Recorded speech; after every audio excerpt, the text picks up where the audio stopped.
Hey y'all, Zach McDonald, your real estate agent with Real Property Associates, and today we're going to talk about why mortgage interest rates are at an all-time low. The coronavirus is getting a ton of attention in the media, on social media, even my friends, everybody's talking about it right now, and what this has caused is a lot of fear.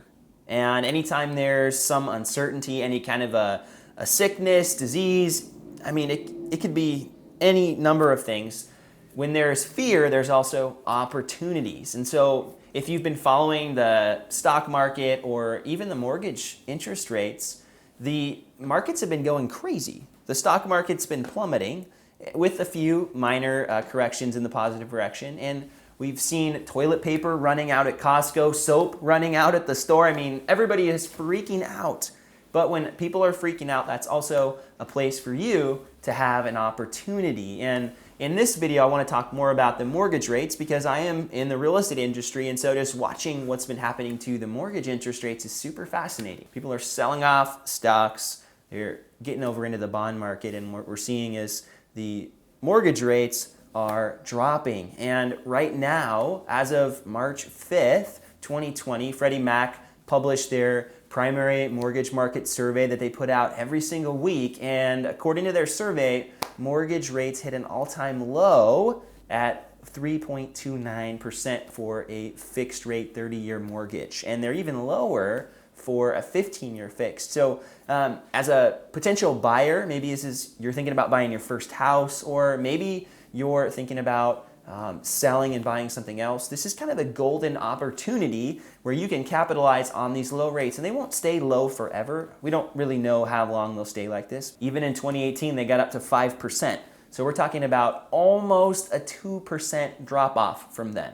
So rates are super low right now. The other opportunity, so there's this opportunity to buy, right? If you've been thinking about buying and maybe you didn't quite qualify, maybe you do qualify for that house that you want now because rates are lower. Or you could save some money on that purchase. If you bought the same priced house, you're gonna save money on your monthly payment. The other opportunity that you have here is to refinance your loan. Now, in my own personal situation, when I bought my house that I'm in now, 2017, we got a 4.25 interest rate, which isn't bad historically, but if you're in that situation and I could literally save 1% on my mortgage interest, you sure as heck better bet I'm gonna do that. So I am looking into that for my own family, and I wanted to put that out here for you. It's an opportunity if your interest rate is a little bit on the higher side, even if it's 4%, or I hope it's not like 6 or 7%. But if it is, it's an opportunity for you to save some money on your monthly payment.